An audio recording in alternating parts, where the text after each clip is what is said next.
There are places the sun has long forgotten. Places where the wind speaks in lost dialects, and the dead never learned how to stay quiet. Welcome to Whispers of Asia, a channel where the veil between this world and the next is paper thin. Here we explore the stories that were never meant to be told, tales passed down in frightened murmurs, stories whispered by candlelight, with doors locked tight and offerings left at shrines too old to remember their gods. Tonight, we take you to the outskirts of Akita, Japan, where the spirits of the old mountains linger and where silence is not peace, but warning. This is not a tale of blood and ghosts. It's a story of grief, of ritual, of voices that return long after the body is gone. Voices that knock on walls sealed for a reason. So draw your curtains, dim the lights, and whatever you do, don't answer when it calls your name. The prayer room that must never be used begins now. Aya had never believed in ghosts, at least not the kind that haunted houses. She believed in the quieter kind, ghosts that lived in the backs of closets, tucked away in old notebooks, in songs you didn't mean to hear. The kind that didn't knock on your door, but sat beside you in silence while you pretended not to notice. So when she received the call that her grandmother had passed and left her a house in the countryside, Aya expected a quiet retreat, a moment to breathe, maybe even a place to forget the aching hollowness left behind by her mother's suicide the year before. Certainly not a place where silence itself would become a presence, a weight, a thing that breathed. The house was located deep in Akita Prefecture, past winding mountain roads and fields yellowing into early autumn. She hadn't been there in nearly 10 years, not since her childhood summers spent catching beetles and drawing chalk talismans on the old floorboards.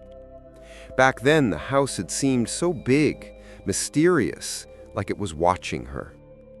Now, it just looked tired. Moss crept along the wooden planks like veins.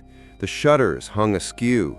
The roof tiles had shifted, and one of the wind chimes by the porch clattered despite the stillness of the air. Aya stood at the gate with her suitcase in one hand and her phone, no signal, of course, in the other.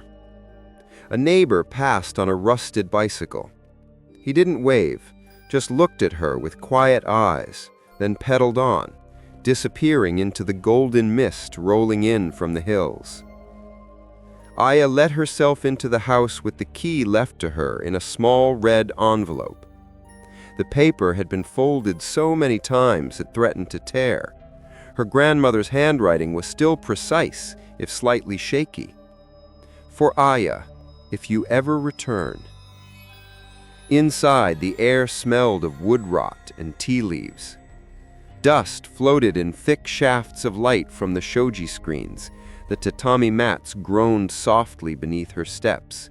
And as she walked into the main room, she saw the altar still intact. A small photo of her grandmother sat beside a lacquered bowl, long since dried of water. Someone had left incense, but it hadn't been lit in weeks. There were no signs of recent life, and yet the space felt not empty, not exactly. Aya whispered a polite greeting to the room out of habit and set her things down. That night she barely slept. The house creaked and sighed as if adjusting to her presence. Wind moved outside, but the chimes didn't sound. And just past midnight, Aya heard something soft, a breath, or perhaps a whisper.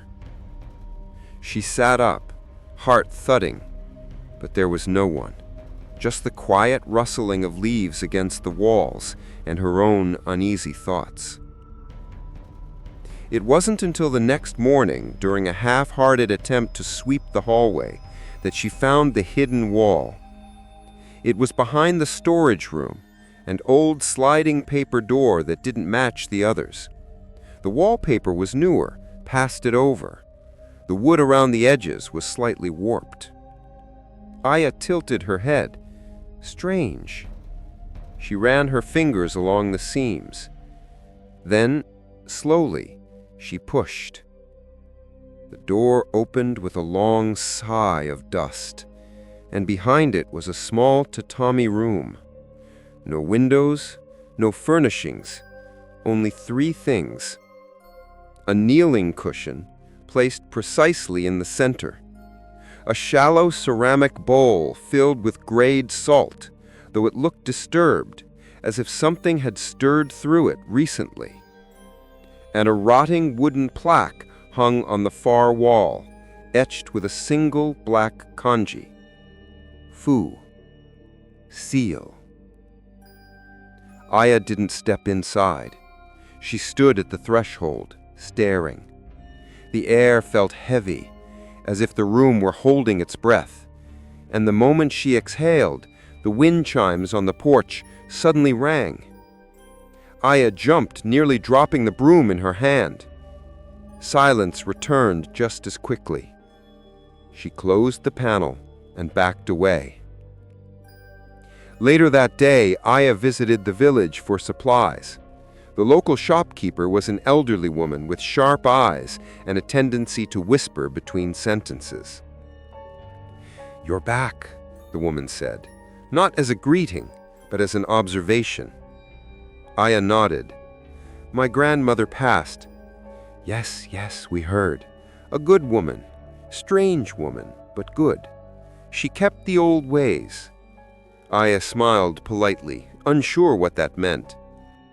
The woman bagged her items: rice, miso, canned tea. Then, just as Aya turned to leave, the shopkeeper reached out and touched her wrist lightly. "You're staying in the house?" she asked. "Yes." There was a long pause. "Don't pray in the room." Aya blinked. "I'm sorry?" The woman leaned in, her voice barely audible. "If you found the sealed room, leave it alone. It was shut for a reason. Don't speak in there, especially not your grief. That's where they listen." Aya tried to laugh awkwardly. "It's just a storage space. I'm not very religious." The woman didn't laugh back. "It doesn't care if you believe." The next moment, she waved her off, smiled even, as if nothing had been said. Aya left with the wind pressing against her back.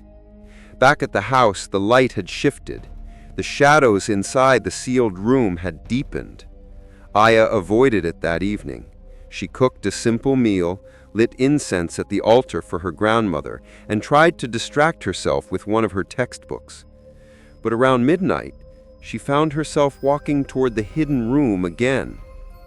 She didn't open the panel, just stood there, hand resting on the wall, listening.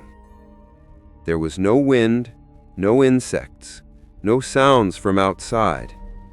But inside the stillness, something waited, a presence, a shape behind stillness. She turned away, and the bowl of salt, she noticed, was no longer full. That night, Aya dreamed of her mother. Not the real one, not exactly.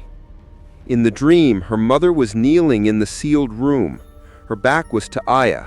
Her voice was soft, repeating something under her breath, a chant maybe. She didn't turn around, but she kept saying Aya's name over and over, and with each repetition, her voice grew less human. Aya woke up gasping, soaked in sweat. The wind chimes rattled once, then fell still. The next morning, Aya searched through her grandmother's belongings. Most were ordinary, old letters, worn slippers, a lacquered comb. But inside a chest, under the altar, she found a small leather-bound journal. It smelled of camphor and old ink. The entries were written in neat, practiced strokes. But the further in she read, the erratic the writing became. Lines slanted, ink blotted, whole pages were scribbled over. The early entries were benign, descriptions of local festivals, seasonal prayers, the health of the nearby shrine.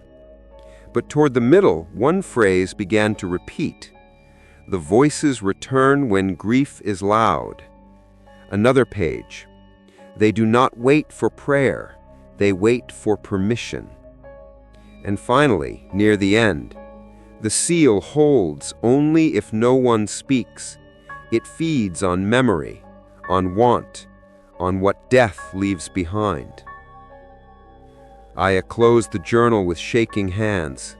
She looked toward the sealed wall, the bowl, the plaque, and then toward her mother's photo, still on her phone screen. Grief welled up, unspoken, heavy.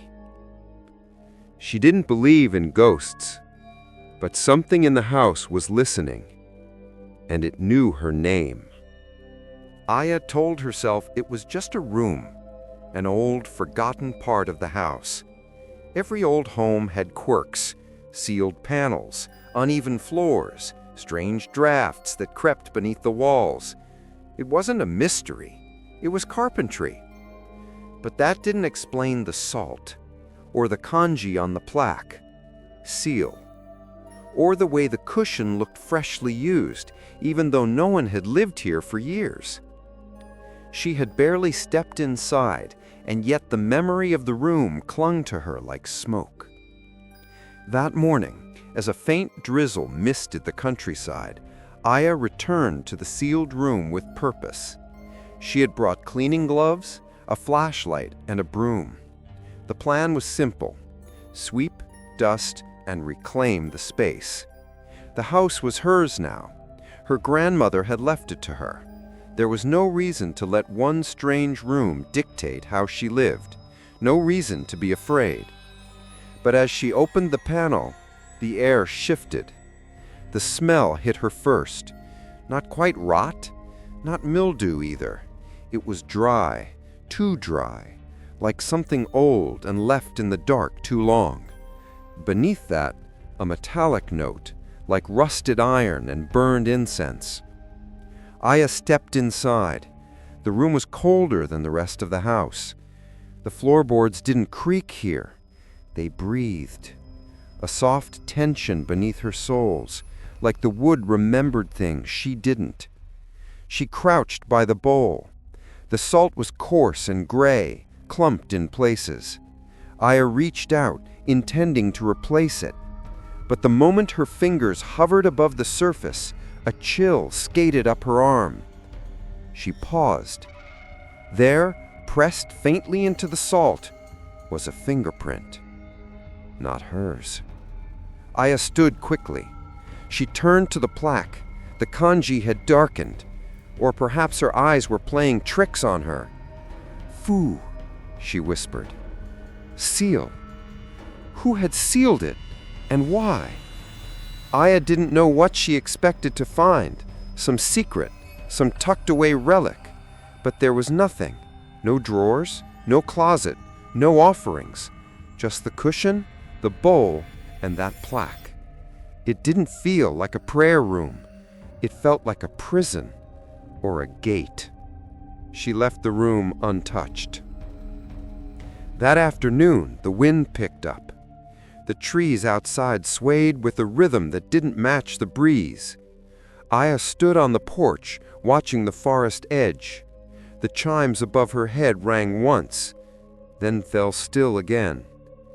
She thought of the journal, still resting on the altar chest. The words returned. It feeds on memory, on want. A sound drew her attention. wheels on gravel. A small truck pulled up to the front gate. A man in his late 60s stepped out, dressed in traditional workwear, a towel around his neck. "Sumimasen, is this the Nakamura house?" Aya stepped forward. "Yes, are you the carpenter?" He nodded, offering a polite bow. "Hayashi, your grandmother asked me to check the foundation every spring. I do minor repairs. She told me to come back when you arrived." Aya was surprised. "I didn't know she arranged anything." "She was prepared," he said simply.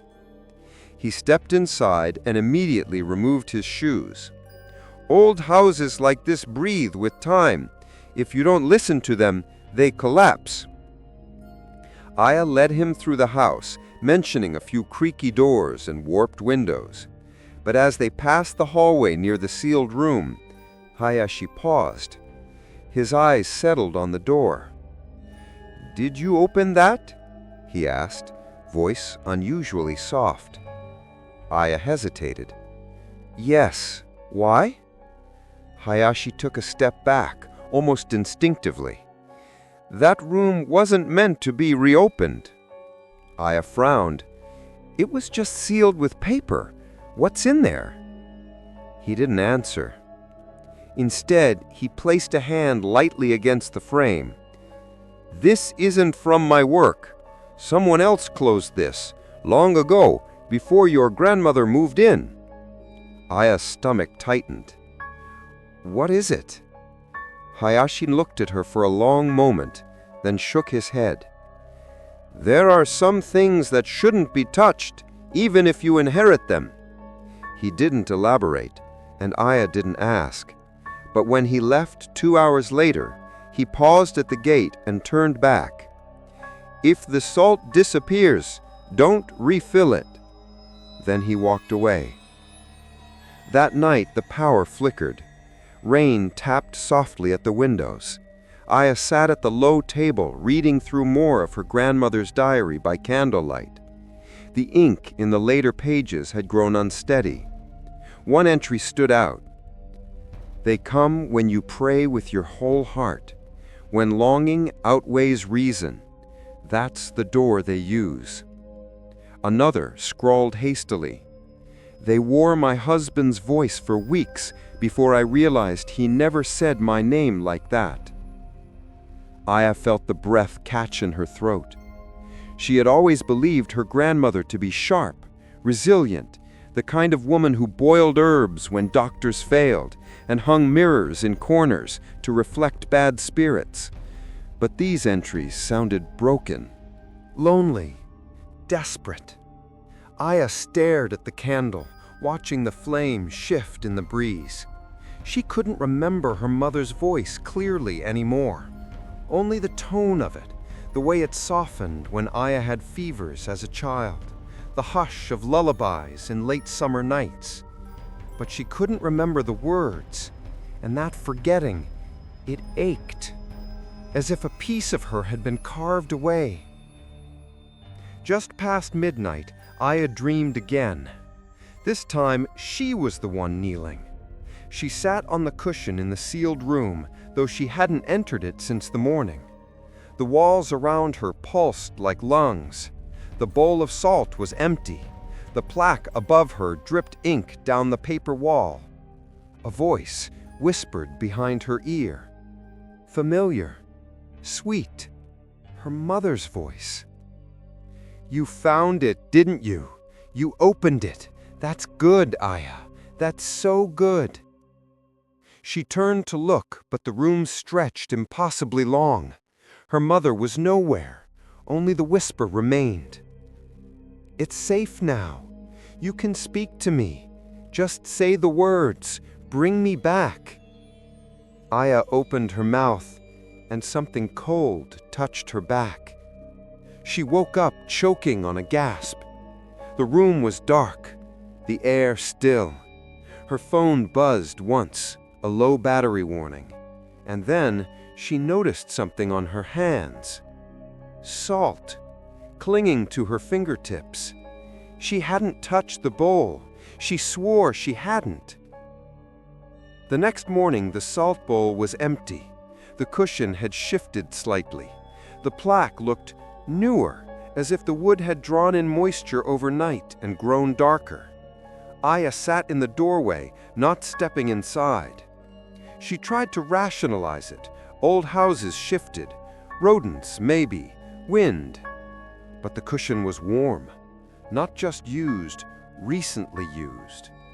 And as she stared, something began to take shape on the far wall, just above the plaque. A handprint. Faint, like an oil stain on old paper. Too large to be hers. Aya stood and slid the panel shut with a trembling breath. Later that day, she returned to the village to speak to the old shopkeeper again. But the store was closed. A handwritten note on the door read, "Closed due to illness." A different neighbor passed by, a hunched man with clouded eyes. "You stayin' in the Nakamura place?" he asked. Aya nodded. He grunted. "That house drinks sorrow. Always has. Don't feed it." She wanted to ask what he meant, but he moved on before she could speak. By evening, Aya found herself staring at the sealed room again. It was becoming a habit, a pull. She wasn't sure if it was curiosity or something deeper, something beneath curiosity, like gravity, like hunger. That night, as she lay in her futon, she thought of her mother again, her smile, her funeral. And then she heard it, from the direction of the sealed room. Her name, soft, whispered, gentle. Aya. She sat up. The chimes outside were ringing, but there was no wind. She opened the sliding door to the hallway, walked barefoot to the hidden room, stopped at the threshold. The panel was open. The salt bowl was full again, but this time the salt was red. Not bright, not obvious, just the faintest tinge of rust swirling at the edges. Aya backed away, closed the panel, locked her bedroom door, and for the first time since arriving, she wept. Not for fear, but for the awful truth she was beginning to suspect, that her grandmother hadn't left her a house. She had left her a burden. It rained for 2 days straight. Long, steady curtains of mist blurred the mountains into pale silhouettes. Water ran in soft trails down the windows. The sound of the rain filled the house like breath, constant, inescapable. Aya didn't open the sealed room again, but she didn't leave the house either. The weather became her excuse. In truth, something about the outside world felt more unreal than what waited within these paper walls, as if the mountain itself were turning away, watching her from the corner of its eye. She stayed mostly in the main room, curled under blankets, reading through her grandmother's journal, cup after cup of lukewarm tea forgotten beside her. She no longer read from beginning to end. She flipped at random now, searching for connections, explanations, anything. And that was when she found the page with the chant. A short line, written in the margin, as if added later. It looked older than the rest of the ink, smeared, rushed. Kuchi-ire no kotoba, Kuchiyose no koe. Words placed in the mouth, voice of the summoned. A ritual phrase, and below it the kanji written again and again in various styles. Yobu, to call. Yore, to draw near. Fu, to seal. Some had been scratched out violently. One page had been torn away. Aya stared at the markings. Was this the chant? What had her grandmother summoned or sealed? And more terrifyingly, had she done it alone? Late that afternoon, the lights flickered again. Aya decided to check the circuit box in the storage shed behind the house. She hadn't been out there since arriving. The path was overgrown, stones slick from the rain, and the shed door resisted her push before groaning open.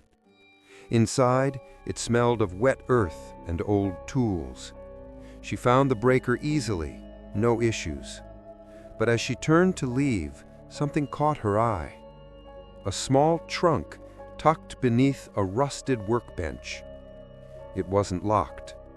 Inside, wrapped in an old monk's robe, were several items: a prayer bell with an ebony handle, faded talismans tied in red thread, and a bundle of yellowed scrolls, brittle with age.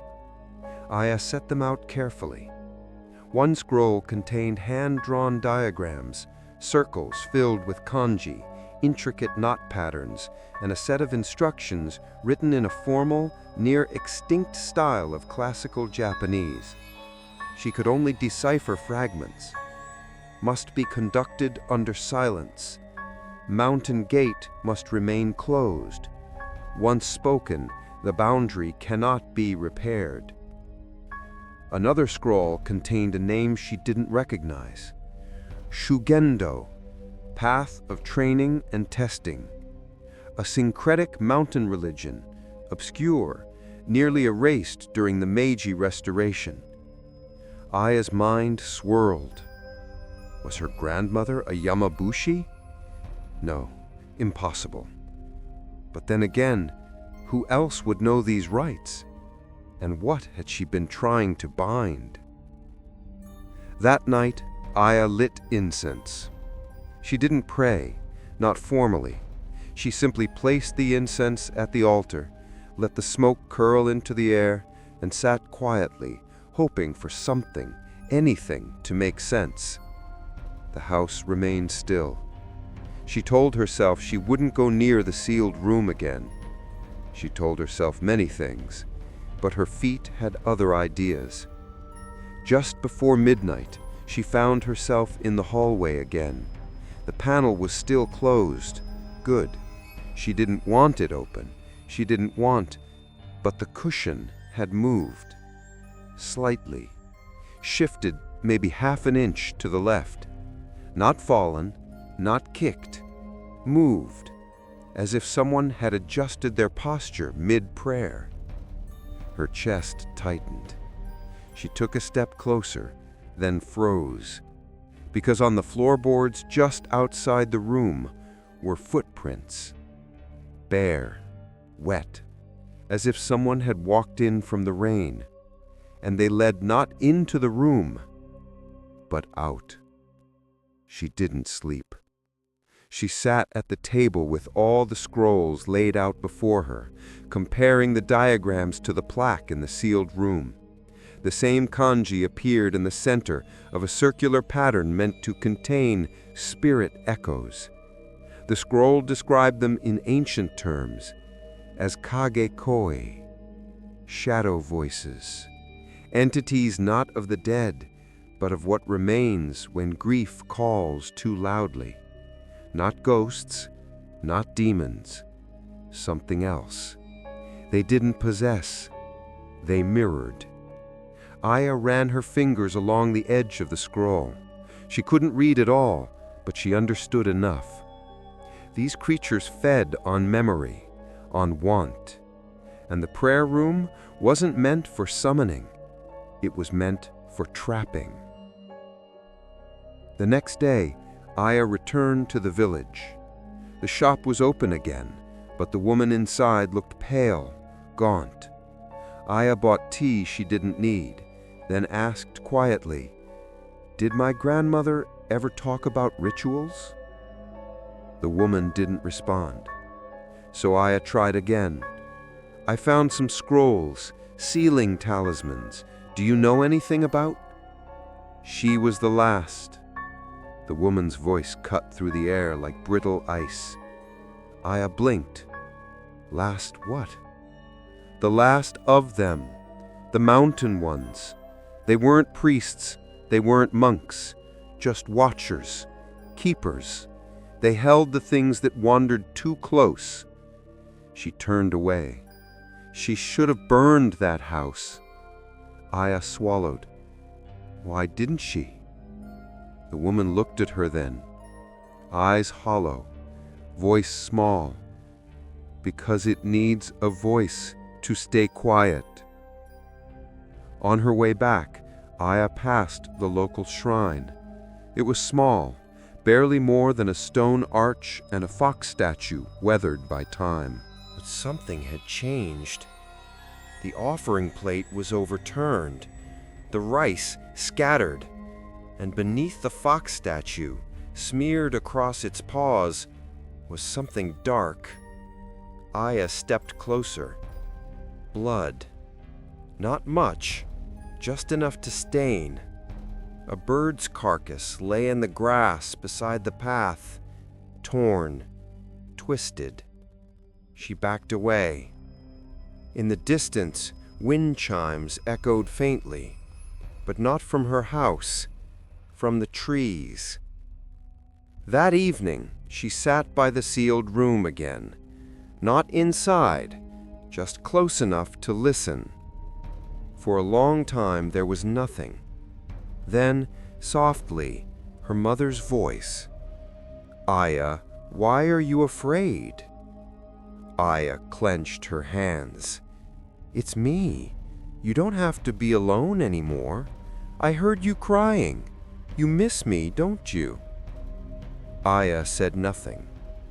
The voice shifted. "You opened the door. You called me. Don't you remember?" It didn't sound right. Not just the words, but the cadence, the rhythm. It was her mother's voice, but not her mother. Aya stood and walked away, but the voice followed her down the hallway, always just behind the walls.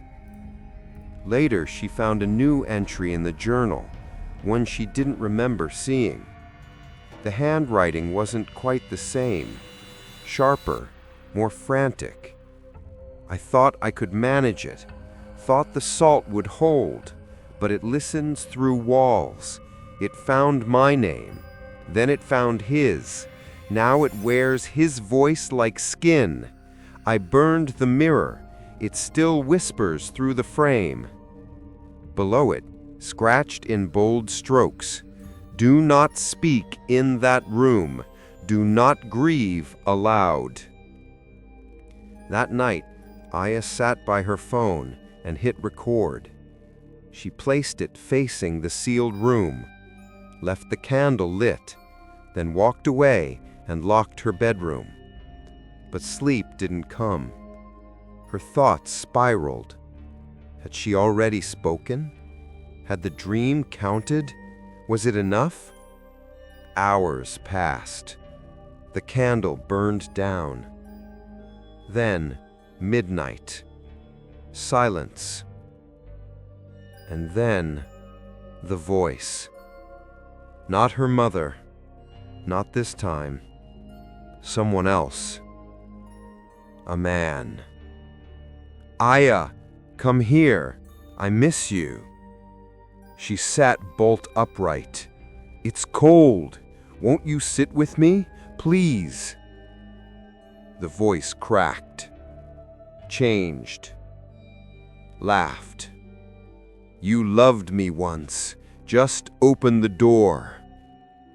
Aya covered her ears. In the morning, she played back the recording. For a while, there was nothing. Just wind, footsteps creaking faintly. Then, chanting. But it wasn't her voice. It was her mouth, her breath. The language was old, barely intelligible, but the voice was not her own. It begged for something, for someone. And the last line sent her cold. "Let me wear her. Let me wear her until she breaks." Aya stopped trusting herself the day she woke up kneeling. It was just before dawn. Cold blue light seeped through the shoji screens, casting pale lines across the floor. Her knees ached, her back was sore. And when she opened her eyes, she was in the sealed room. The bowl of salt was gone. The cushion sat beneath her. Her hands were folded in her lap, not trembling, not bleeding, just still, as if she'd been there for hours. Aya screamed. The sound felt foreign in her throat, like it had been waiting too long to come out. She stumbled backward, knocking over the cushion, scrambling away until her spine hit the doorframe. Her breath came in sharp gasps, fogging the cold air. Her memory was blank. She had locked her door the night before. She remembered locking it. She had gone to bed with her phone on her chest, a half-read message on the screen from a friend back in Tokyo. "You okay out there?" She'd meant to reply. She never did. Now she was here, in a room she promised herself she wouldn't enter. On her knees. And outside the house, the chimes began to ring. But this time, the wind didn't move. Aya didn't leave the house that day. She sat by the kitchen window, eyes unfocused, hands curled around a cup of untouched tea. She didn't check the sealed room. She didn't want to see what had changed. But the memory of being inside it wouldn't leave her. Not just the physical ache, but the feeling. There was peace. Not real peace, not comfort. Something pretending. It had whispered to her in that moment before waking. A single word. Stay. That afternoon, a note appeared under her door. She didn't hear anyone approach, didn't hear footsteps or knocking, just looked up and saw it, half tucked under the wooden frame. The paper was old, yellowed, folded 3 times. No name, no greeting, only a sentence. Whatever you hear, do not kneel. Her breath caught. No one had been inside, she was sure, and yet the note sat in front of her like a commandment. Aya folded it carefully and tucked it into her grandmother's journal. Then she went to check the sealed room. The bowl of salt had returned, but now it was filled with black grains. Ash. The next day she called the university folklorist in Tokyo. Professor Suda had once guest lectured in her anthropology class. He specialized in pre-Meiji religious practices, especially banned ones. Aya didn't expect him to answer, but he did. She kept her voice steady as she explained the basics: Shugendō rituals, a sealed prayer room, scrolls, salt, a family history. He didn't interrupt. When she finished, there was a long pause. Then, "Don't perform the chant." Aya blinked. "I haven't." "Good," he said, because Kuchiyose, in that context, wasn't for summoning the dead. Not really. What was it for? He inhaled slowly. Containment. Aya clutched the phone tighter. Of what? Of echoes, he said. Spiritual fragments. They believed certain griefs, especially those left unresolved, created doorways, not into the afterlife, into something adjacent. The Yamabushi used chants to hold them, but only when someone offered emotion willingly. Aya's throat dried. "You mean, the voice I hear, it isn't your mother?" Silence. Then softer. "It's the part of you that wants it to be." That night, Aya recorded herself again. She placed her phone in the corner of her room, locked her door, even blocked it with a heavy chair. Then she lay down, eyes wide open, counting her breaths. 1, 2, 3. She made it to 400 before sleep pulled her under like water. She woke up, kneeling. Not in the sealed room, but just outside it, facing the door. Her lips were moving, but no sound came. She tried to move, couldn't. Her body wasn't hers. Then, from behind the paper wall, a voice, "Good girl." She screamed. She smashed the phone the next morning. It hadn't recorded anything. No sound, no footage, just static. The battery had drained to zero. Aya sat on the floor with the broken pieces in her lap and tried not to cry. The house had stopped pretending. Now, it was choosing. The neighbor came by at dusk, an old man with milky eyes and a crooked back. He stood at the gate and didn't enter. Aya stepped out onto the porch. "You should go," he said. "I can't." He stared at her for a long time, then asked, "Did you pray in the room?" "No," she said quickly.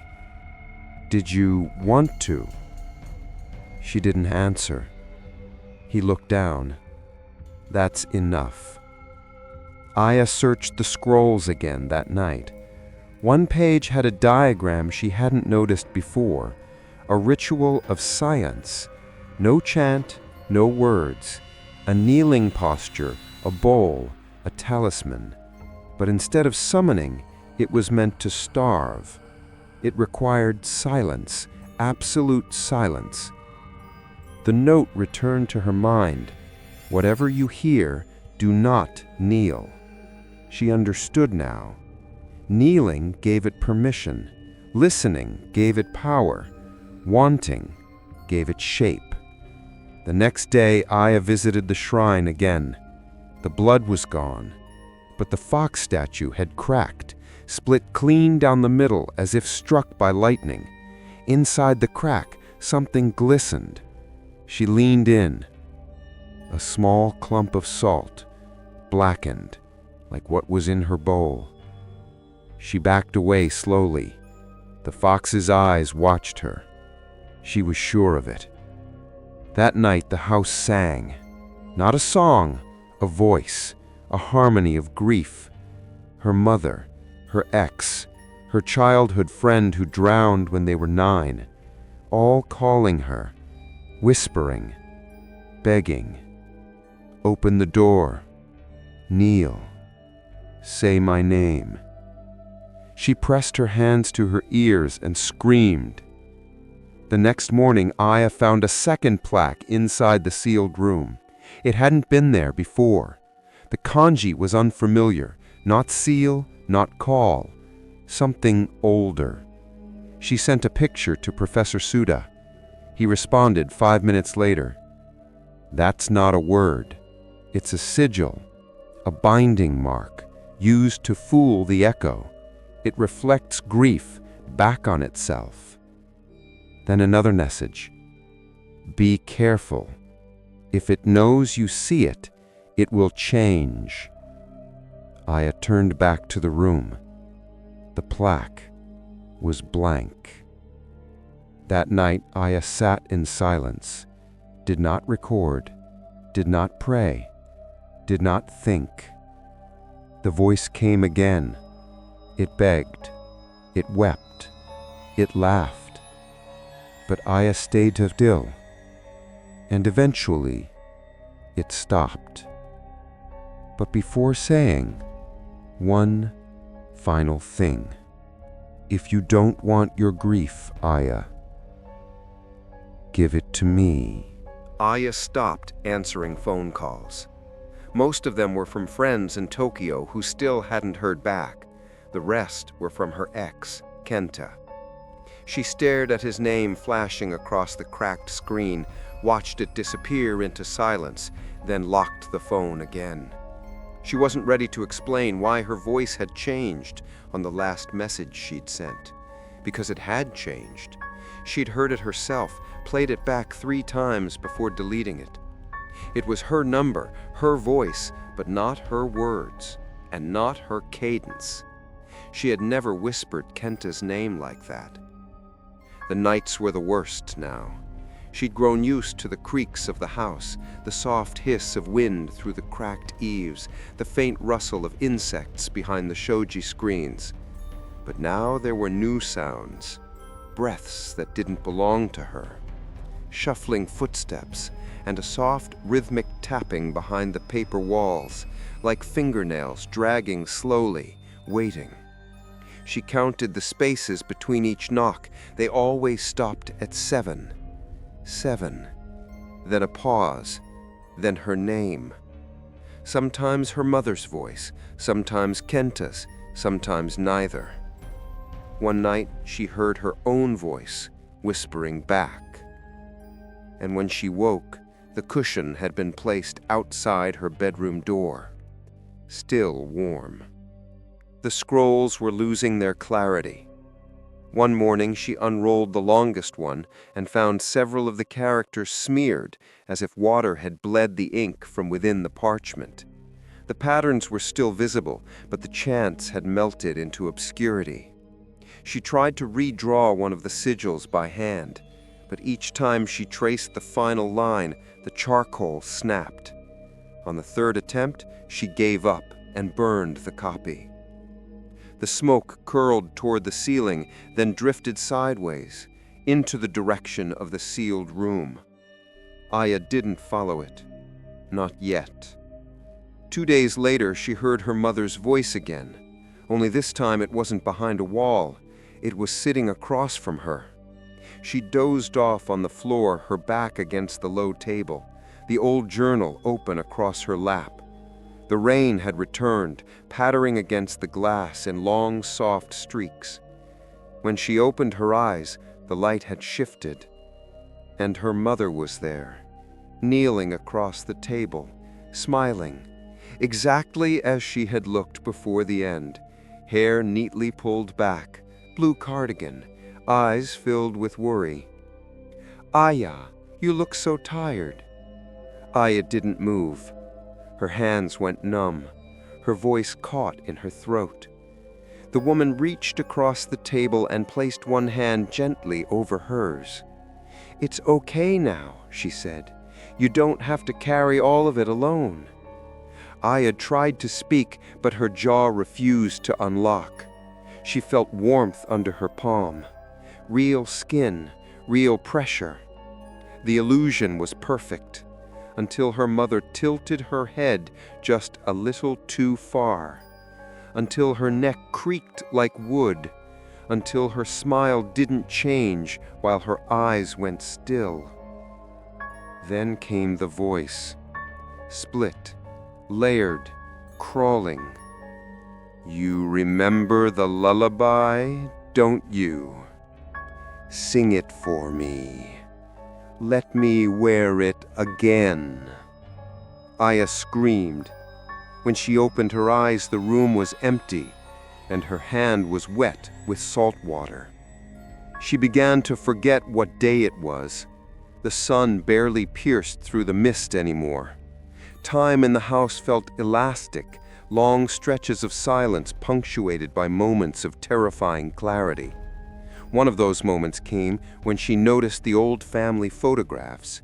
They'd been hanging in the hallway since she arrived, black and white portraits of ancestors she didn't know, stiff in their ceremonial robes, staring through time. Now their eyes were covered in ash. Someone or something had smeared the soot across every face, all except one. Her grandmother, still watching, still waiting. That night, Aya opened the sealed room again. The panel slid easily now, too easily, as if it had been expecting her. The bowl of salt was back, but this time it sat on top of a folded letter. She crouched and picked it up. Her grandmother's handwriting, shaky and light.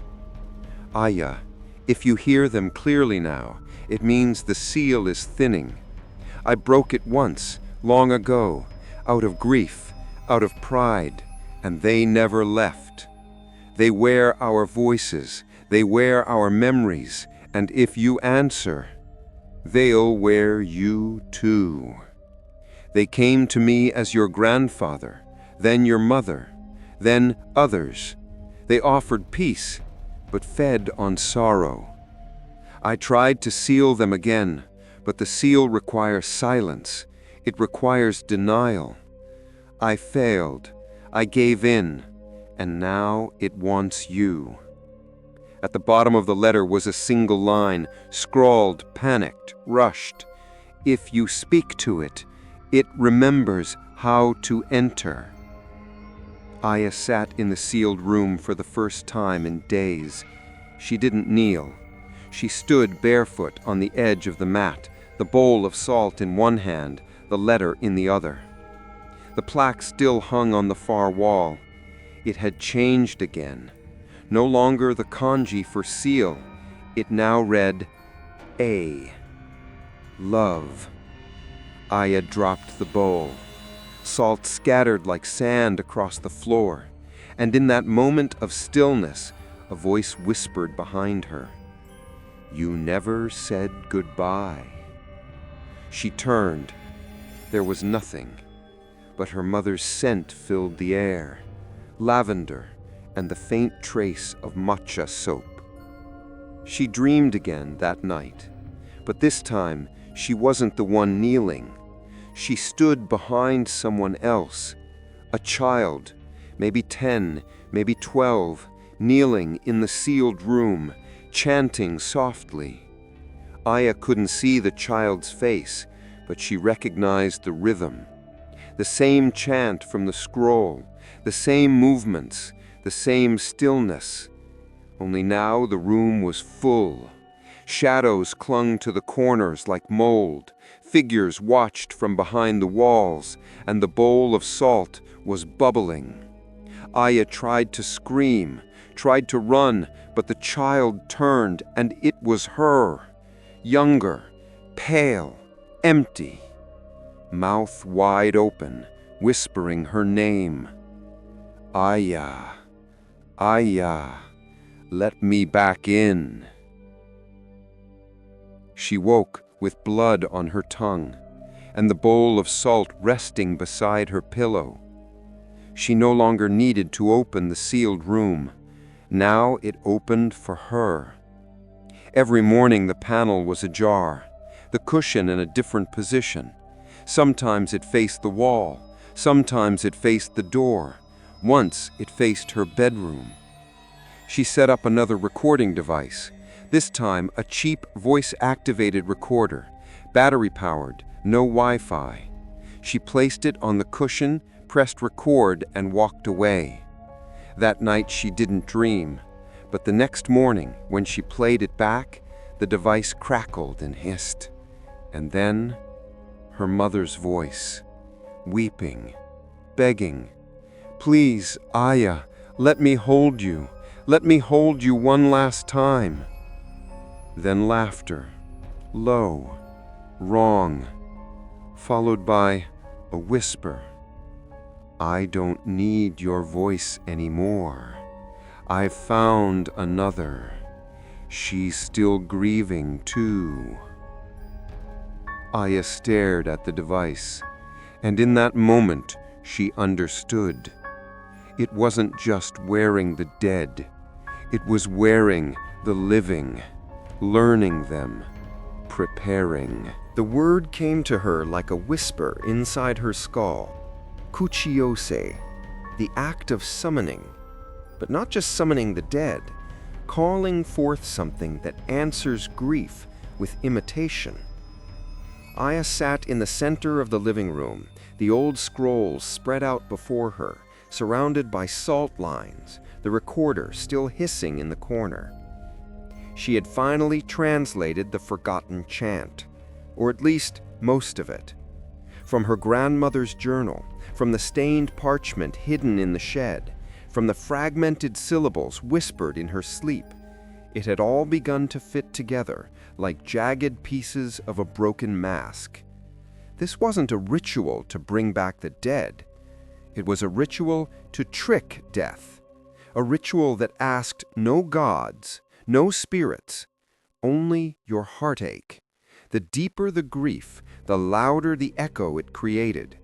And something in the mountains, something listening, would come wearing the shape of what was lost. But it was never real. It was never them. Just a shadow, dressed in memory. Aya sent a message to Professor Suda. She didn't expect a quick reply, but this time he answered within minutes. Kuchiyose was misinterpreted in later folklore. Most think of it as summoning animals or spirits, but in Shugendō traditions, it was darker, riskier. You didn't summon a companion, you summoned a copy, a reflection. Aya's finger shook as she typed her next question. What does it want? The reply came slower. It doesn't want anything. It becomes what you want. She stared at the message. The candle beside her flickered, and from the hallway came the sound she'd begun to dread more than any other. A soft, drawn-out exhale, followed by her mother's voice. "I made you tea." Aya didn't move. She stayed perfectly still on the tatami mat, breath shallow, heart pounding. The footsteps came closer, soft, bare, human. A shadow passed behind the sliding paper door. Her mother's voice again, gentle, familiar, broken in all the right places. "I remember when you were sick that summer. You were 9. We watched the fireworks from the window, remember?" Aya clenched her eyes shut. Yes, she remembered. That memory hadn't surfaced in years. She had sat on her mother's lap, wrapped in a blanket, watching orange streaks bloom against the night sky. She had fallen asleep before the grand finale. "You cried in your sleep," the voice said. "Do you know what you whispered?" Aya shook her head. The voice moved closer.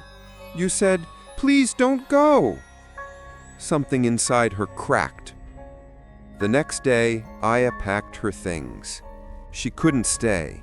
Not anymore. Whatever lived in this house, it wasn't just haunting her, it was learning her. And worse, it was offering comfort. That was the most terrifying part. It knew how to make her stay. She stuffed the journal, the scrolls, the old recorder into a duffel bag, zipped it shut, and dragged it toward the door. But the moment she stepped outside, the world felt wrong. Too quiet. No birds, no wind. Even the clouds above hung motionless like a painted ceiling. She reached the gate, then stopped. A figure stood at the edge of the road. A woman, dressed in her mother's favorite blue cardigan. Her face was tilted downward, hair hanging over her eyes. But Aya didn't need to see her face. She felt it. The echo, the weight. The grief wrapped around her like a shawl. The figure lifted her head slowly and smiled. "You'll be back." Then it turned and walked into the trees. Aya didn't follow. She ran back into the house and bolted the door. She didn't unpack. She just sat down and wept. That night, the shrine near her property caught fire. Aya saw the flames through the trees, bright orange, tearing into the dark sky like a wound. She ran toward it barefoot, slipping in the wet grass, thorns cutting her ankles. By the time she reached it, the torii gate had collapsed. The fox statue lay in pieces. The offering bowl had melted into slag, and in the center of the altar, something burned with green flame. It wasn't wood. It was a scroll, one she hadn't seen before. It cracked and curled into ash before her eyes, leaving behind a circle of blackened earth. From the trees came whispers. Not words, not voices, just sound, like breathing through teeth. She returned home in silence. No chimes, no wind. The sealed room was open. The cushion had been removed. Now, in its place, sat her mother's old urn. But Aya had scattered those ashes years ago. She knew it. Still, the urn looked exactly the same. Same ivory pattern, same faint chip on the lid. She stepped into the room, touched it. Warm. She lifted the lid. Inside was salt. And something else. A small piece of paper, folded tightly. She unfolded it. A prayer. Not in her grandmother's handwriting. Hers either. Just 3 words. You brought me. Aya began marking her arms with ink. Just small lines, symbols from the scrolls, a way to remember who she was. She no longer trusted her own reflection. It had smiled back once when she wasn't smiling. It had whispered something she didn't catch. So now she avoided mirrors. She stayed away from her phone camera. She wrote her name on her wrist each morning just to be sure. 3 days passed, then 5. The neighbors stopped coming by. No one answered her messages anymore. The house had become its own world, a floating island in grief. And Aya realized the truth in one final, horrifying moment. She didn't remember when she had said the chant. She had dreamed it. But dreams were enough. Dreams, too, were doors. That evening, she opened her grandmother's journal one last time. There, scrawled on the back cover, were words she'd never noticed before. Faint, scratched, almost invisible. It doesn't want your grief. It wants your permission. Once it knows the shape of your pain, it will wear it until you believe it's yours. You will thank it. You will love it. And you will open the door yourself. Aya stood in the hallway at midnight. The panel to the sealed room was gone. Not open. Gone. Just an empty frame. Beyond it, the room stretched deeper than it should have. Dark. Breathing. Waiting. And from the black, her mother's voice, softer than ever. So tender, it shattered her heart. Aya, please. I'm so tired. Just come sit with me. She stepped forward, just once. Stopped at the edge. The floor creaked beneath her. She didn't kneel. She almost did. But something inside her, what remained of her, held her back. Instead, she whispered, just once, "Who are you?" Silence. Then the voice returned, flat, wrong, cold. "Whoever you need." The first villager fell ill on a Tuesday. Aya didn't know his name, only that he was the hunched old man who once told her, "That house drinks sorrow." She hadn't seen him since, not at the gate, not at the shop, not even on his usual bench near the vending machine by the train stop. When she asked the storekeeper about him, the woman just shook her head and said, "He's not speaking anymore." And when Aya asked why, the woman only whispered, "Something opened." The days that followed were cold and colorless. Fog hugged the house like a second skin. Leaves stopped falling from the trees.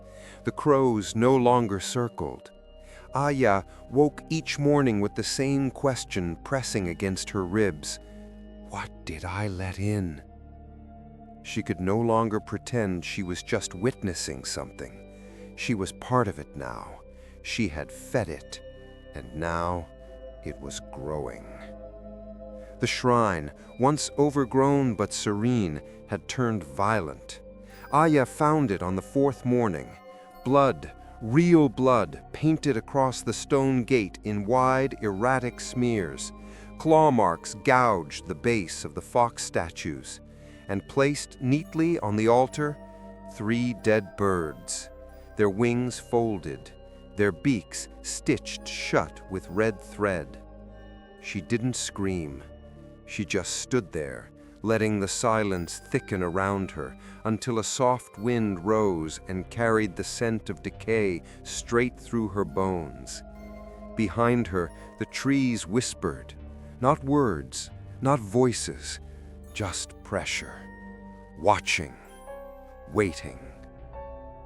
That night, the voice changed again. It no longer pretended. It no longer needed to.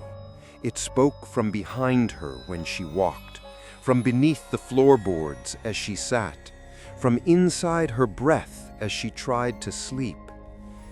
They all grieve something, Aya. You're just the one who listened first. She covered her ears.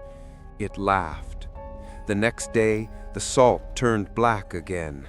Not just in the bowl, but under her fingernails, along the windowsills, inside the pantry, like mold, spreading, reaching.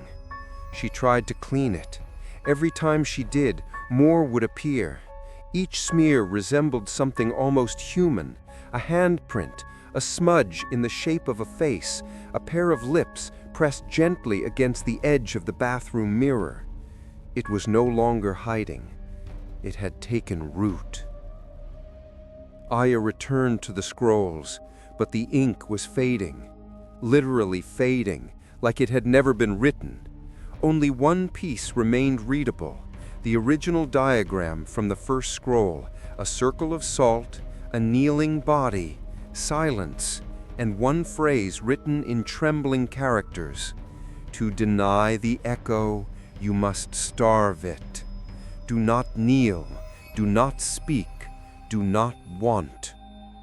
But Aya had wanted, she had spoken, and whether she knelt by choice or in sleep, she had done it. That evening, she visited the shrine one last time. It was quiet now, the blood washed away by rain. But the fox statues were wrong. Their faces had changed. The eyes weren't carved stone anymore. They were hollow, empty, real. Something looked through them, and in the bowl where rice offerings were usually placed, hair, black, wet. Her mother's hair. Aya ran. Back at the house, the panel to the sealed room was wide open. The cushion was gone. In its place, a new figure, a shadow taller than any person she'd known. It didn't move, it didn't breathe, it just waited. Aya didn't enter. She lit a match, trembling, held it near the frame. The air turned heavy, thick as syrup, and the voice returned. Burn it, and I'll go somewhere else. You think this house is the only place that mourns? She dropped the match, let it sizzle out on the tatami. She tried to leave again the next morning, but the path was gone, literally gone. What had once been a winding dirt road through the trees was now dense forest, overgrown, wild, as if no one had walked it in years. She took 10 steps into the underbrush before her vision blurred. 12 steps, and the silence became unbearable. By the 20th step, she could hear nothing but her mother's voice calling her from inside her own chest. She ran back. The house welcomed her. The villagers stopped speaking. Aya went down to the store, desperate for human contact, but the shopkeeper only stared at her, eyes vacant. Salt streaked her hair. Black threads hung from her mouth like webbing. She reached behind the counter and handed Aya a slip of paper. Then she turned around and didn't move again. Aya unfolded the note. "It's not your grief anymore. It's everyone's now." That night, someone knocked on her door. 3 times. She didn't answer. They knocked again and whispered through the wood, "Aya, it's Kenta." She froze. She hadn't heard that voice in weeks. Was it possible? She unlocked the door, opened it slowly. But there was no one. Only a mirror placed on the porch. Her mother's old mirror, cracked, stained, reflecting nothing. Not the house, not the trees, not Aya. She smashed it, buried the shards in salt.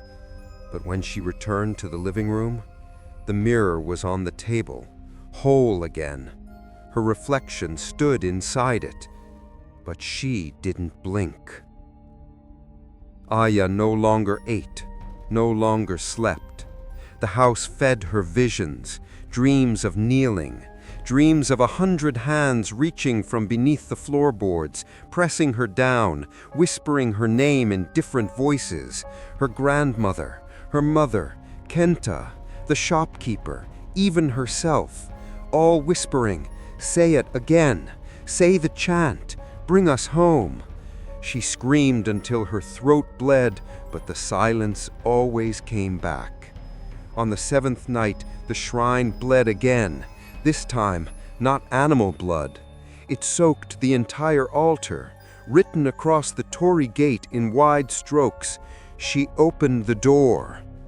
Aya stood before the sealed room. No salt, no plaque, just a void. And from within, the sound of someone weeping. A child, soft, fragile, calling her name over and over. She almost stepped in, almost, but then her grandmother's voice, one final time, so clear it shattered the lie. "Aya, that voice was never yours to answer." Aya fell to her knees, and the house exhaled. The rain hadn't stopped in 3 days. Not a storm, just a soft, persistent drizzle. It soaked into the soil, into the tatami, into Aya's skin. It blurred the edges of the world until everything felt like a dream you couldn't quite leave. She didn't remember the last time she slept. Not truly. Only moments stolen between whispers. Only moments where the house let her. She sat cross-legged in the center of the main room, surrounded by broken charms, wet prayer scrolls, and bowls of salt that would not stay filled. In the center of the mess lay her grandmother's journal, pages swollen with moisture, bleeding ink like veins across the page. One phrase stood out again and again. "They come through longing." Aya whispered it like a mantra, like maybe if she said it enough, the house would give her back her voice, her real one, not the one it borrowed when she wasn't awake.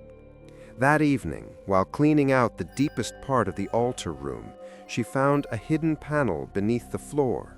It wasn't hard to open. It was meant to be found, just not by accident.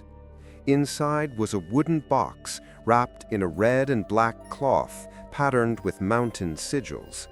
When she opened it, a blast of cedar and age hit her like memory. Inside were 3 things: a black lacquer mask with white paint flaking from its cheeks, a coiled string of prayer beads, each one etched with a fading kanji, and a tightly rolled parchment bound with a hair-thin rope of silver. She unrolled it carefully. The ink had not faded, not here. These words had waited. The scroll began with a symbol she didn't recognize, not a kanji, not a word, a seal, circular, intricate. At its center, the same shape carved into the plaque that once hung in the sealed room. But this time, the writing was clear. The last prayer of the mountain keeper. When the seal fails and the echo wears flesh, you must not speak its name. You must deny the voice, even if it comes as mother, as child, as God. Let it rage, let it weep, let it rot, but do not answer, or you become the cage. Aya stared at the mask. Its expression was neutral, but the shadows carved into its lips made it appear to smile faintly, cruelly.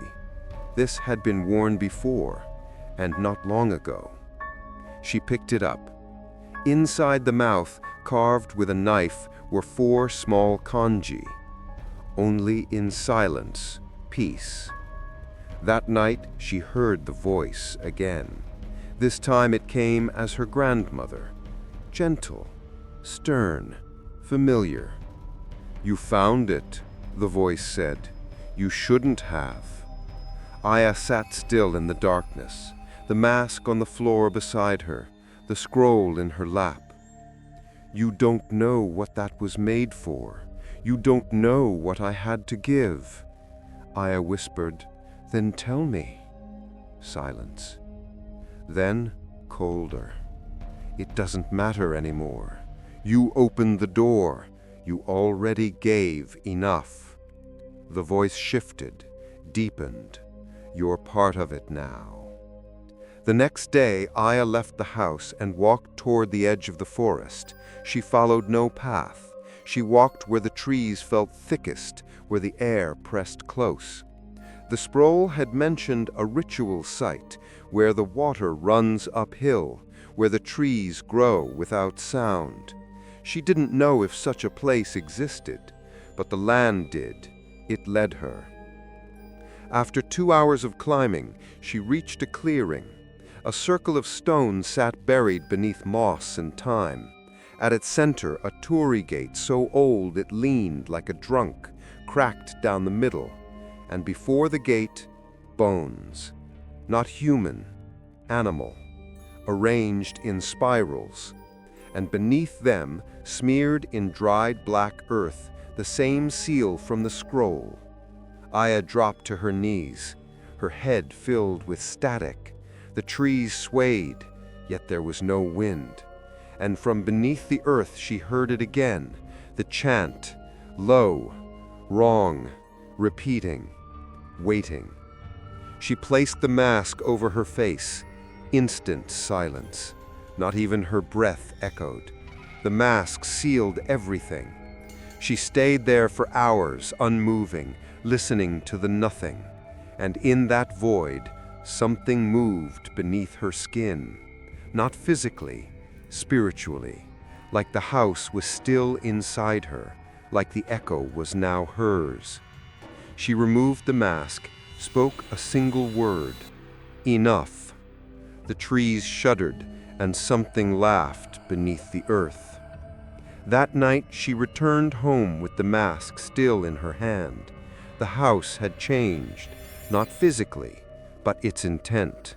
She felt it in the air, thicker now, like lungs filled with water. Every surface carried a sheen of moisture. The tatami oozed salt from its seams, and the sealed room was now a hole, literally a hole. No mat, no walls, just a perfectly round pit 5 feet across, filled with darkness so deep it reflected nothing. Aya dropped a rock into it. No sound came back. Then, the voice. From within the pit. "You carried the prayer, little Yamabushi. You wore the silence. Now, let me wear you." She didn't run. She sat at the edge of the pit and held the mask to her face again. The world vanished. And in the void, she whispered, "I'm not your vessel." A pause. Then, "You already were." A hand reached from the dark, long, thin, human in shape, but far too pale, too slick, too deliberate. Aya stayed still. The hand hovered before her, then retreated. The next morning the pit was gone, the room restored, cushion, bowl, plaque, as if nothing had changed, except this time the bowl was empty, and the plaque read, "Welcome home." That evening she found a new entry in the journal, not in her grandmother's hand, but in hers, dated the next day. She hadn't written it. She couldn't have. It read, "I will stay until the voice forgets my name. I will kneel, but I will not speak. I will carry the prayer, even if it consumes me." Aya stared at the page, then looked at her hand. Ink, black, fresh. Aya no longer recognized her own voice. When she spoke, the words sounded too round, too deliberate, like someone imitating her, like something trying too hard to be gentle. She recorded herself again, not once, dozens of times. She said simple things. "My name is Aya. I am alive. I am not alone." But the playback always sounded off, not wrong in tone, wrong in intention. By the seventh recording, the voice whispered something extra at the end of the sentence, a second layer, a murmur just beneath the main track. So faint, she had to press the speaker to her ear and hold her breath. And then she heard it. "She is mine now." That night, she bolted every door, set up mirrors in every room, poured salt across every threshold. She sat cross-legged in the center of the house, clutching the mask she'd found in the hidden chamber, candlelight flickering across the dark lacquer. The voice came anyway, not from outside, not even from the sealed room, from within her, soft, confident. "You're so tired of holding this weight. Let me speak for you. Let me wear your voice." She pressed the mask to her face. Silence fell like snow, and for the first time in days, the voice went quiet. But in the mirror across the room, her reflection didn't move, didn't blink, just smiled. She visited the shrine again, not to pray, to warn. But when she arrived, it was gone. Only the torii gate remained, half buried in collapsed earth. The fox statues had been torn from their pedestals. One was missing its head. The other had deep cracks down its back, like it had been struck by lightning. In the center of the altar, someone had drawn a spiral in blood. Not a circle, not a seal, a door. She turned to leave and nearly stepped on something in the grass. A photograph, faded, bent. Her and her mother sitting together on the porch of this very house. Summer sun, green tea. But something was wrong. Her face was gone, scraped away as if erased with a blade. She began hearing other voices now. Not just her mother, not just Kenta, others. A child, an old man, her grandmother, her own. Not echoes, replicas. Words she'd said years ago. Arguments, laughter, prayers whispered into a pillow.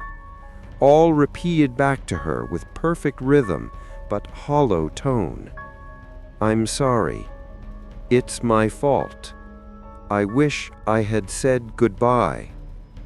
Her grief had been catalogued, sorted, stored, rehearsed. She dreamed of herself, standing in the sealed room, wearing the mask, speaking a chant she didn't remember learning. Behind her, dozens of kneeling figures bowed low, faceless, silent, waiting. The voice she used wasn't her own. It was older, male, ancient. And as she finished the chant, she turned to face the others, and they all had her face. Dozens of versions, smiling, crying, bleeding. One leaned forward and said, "You're the echo now." She woke with blood in her mouth, salt beneath her tongue, and her hands wrapped around her throat. Aya began tracking the hours. She carved notches into the wooden beam above the kitchen sink, one for each time she knew she had remained herself from dusk to dawn. There were 3 out of 9. On the 10th day, she awoke to find a new carving beside her marks, vertical, sharp, wrong. She didn't make it, and the wood beneath her fingernails matched. She emailed Professor Suda again. This time, she wrote just one line. "How do I know if it's still me?" The reply came hours later. "You don't. But the echo doesn't grieve. It only mimics what it's afraid to forget. If you still feel sorrow, there's still something human left." She stared at the message until the words blurred, then typed back, "What happens when the sorrow runs out?" No answer, only silence. That night, the house changed again. Walls warped, windows vanished. The sealed room was gone, replaced by a hallway that shouldn't exist. Long, narrow, lit by paper lanterns with no flame. She walked it barefoot. Each step felt remembered. At the end, a mirror, just like the one she broke, but this one was clean. When she looked in, she saw herself, but with no mouth, just smooth skin where her lips should be, and carved into her forehead, "Kuchiyose," call, draw near. She reached out to touch the glass, and the reflection smiled. She smashed it. Again. But the shards didn't fall to the floor. They floated, hung in the air like broken stars. Each one whispered a different memory, a birthday, a funeral, a soft "I love you" on a night she had nearly ended everything. The shards wanted her to listen. She refused, but her ears bled anyway. She wrote down the chant, the original chant, not to speak it, to remember it, to fight it. If the echo knew how to use memory, so could she.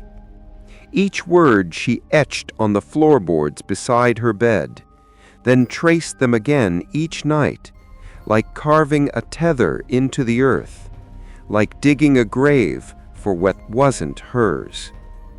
One night she woke up with someone holding her, arms around her shoulders, warm, soft. Her mother's lullaby in her ear. She didn't turn, she didn't breathe. She just whispered, "Tell me what I said to you before you died." The arms tightened. The song faltered. Then the voice whispered, "You said goodbye." Aya smiled because she never had. and when she turned, the figure was gone. Only salt left in the blanket, and the faint scent of rot. That morning, the cushion returned, centered perfectly, facing the altar, the salt bowl full. But this time, Aya placed the mask on the cushion and a note underneath it. I know what you are. I know what I'm not. You only echo what I'm afraid to forget. The house grew silent. No voices that night. No chimes, no breathing. Just the sound of her own heart and the prayer in her chest, still beating, still hers, for now. Aya was forgetting how she used to sound, not just in speech, in thought. Her inner voice had become unfamiliar, too polished, too calm, like someone narrating her grief from a distance. She tried humming a lullaby she'd known since childhood, something her mother used to sing. But the notes came out wrong, a half step off, like an imitation, just slightly out of key. And when she stopped humming, the sound continued for a few seconds longer, somewhere behind her. She'd always thought of herself as a rational person, grounded, skeptical, curious, but not naive. But now, she questioned everything. Not the house, not the rituals, not the echo. She questioned Aya. Where did she begin? Where did the echo end? Was there a line anymore? Or had it already stepped over? Worn her voice, borrowed her memories, moved her hands while she slept. She started to write a list, everything she knew only she would remember. Her mother's perfume was discontinued in 2008. Her first pet was a turtle named Hikari. She once carved her name into the back of a school desk and lied about it for months. Her favorite color wasn't pink. It was sky blue, but she told people it was pink because they expected it. But halfway through the list, her pen stopped moving. She couldn't remember if Hikari had been a turtle or a rabbit. And when she looked at the page again, every entry was written in a different style of handwriting, none of it hers. That night, the mirror in her bedroom fogged over from the inside. She hadn't touched it, no bath, no candle. It simply clouded. She watched, unmoving, as a word slowly appeared in the condensation, one stroke at a time. Mine. Then, in her own voice, you don't need to fight anymore. The next morning, the villagers were gone. Not dead, just missing. The shop was empty. The doors of the houses stood open, windows ajar, bowls still warm on the tables. No signs of struggle, no signs of peace. Only one thing left behind. In each home, she found a mirror placed at the center of the floor. Each one showing her reflection, but never in real time. She would blink, and the image wouldn't blink. She would speak, and the image would smile. Each reflection wore her face like a mask stretched too tight. That evening, the house began to echo back her own thoughts, not words spoken aloud, just internal musings, regrets, secrets, fears. She'd think, I'm tired, and a voice would whisper, then rest. She'd think, I wish I could see her again, and a voice would offer, you already are. The house had begun to answer, which meant it knew her from the inside. And when she caught her reflection that night, standing in the hallway mirror, she swore it mouthed something before she did. She found the voice recorder again. It had fallen between the floorboards near the sealed room. Battery corroded. Still warm. Still recording. She replaced the batteries, rewound the tape, and listened. The static was unbearable for the first hour, but then it began. The voice was hers, but more patient, more practiced. Tonight, I let her rest. She doesn't know I watched the sky turn gray through her eyes. Pause. She doesn't know I told the wind her name. Pause. Then, in a low murmur, soon I won't need the mask. Aya vomited into the sink. Salt, thick, gray salt, poured from her mouth. She screamed until her throat burned raw. And somewhere in the house, something laughed. Not cruelly, lovingly. She boarded up the sealed room, hammered planks into the frame, nailed iron strips over the doorway. But the next day, it was gone. Not the boards, the entire wall. In its place, a blank expanse of paper, clean, waiting, and written across it in her voice, in her handwriting, "Why are you fighting what you already are?" She tried to write her name again, just once, on her arm, in pen, Aya. But the ink dissolved, vanished, and when she looked in the mirror, the name on her lips wasn't hers. "Say it," the reflection begged. "Let me stay." Then came the final proof, the final fracture. She received a phone call. The signal had been dead for weeks, but the screen lit up anyway. Unknown number. She answered, and on the other end, her own voice, breathing, waiting, then whispering, "You didn't survive your grief. You just became something that could hold it." Click. Silence. She smashed the phone, smashed the mirrors, smashed the recorder, but her voice kept playing from the walls, from the floorboards, from the inside of her own chest. When she tried to scream, another scream came out, lower, hungrier. When she cried, her tears evaporated before they fell. That night, she stood in the center of the sealed room. No mask, no scroll, no chant, just herself, and the echo finally visible. A figure in the far corner, pulsing like a shadow in water. It stepped forward. It wore her face, but smoother, better. Eyes sharper, smile softer. It knelt and whispered, "Let me carry it for you. Let me grieve for you. Let me finish what you started." Aya didn't move, didn't speak. She simply sat across from it and waited.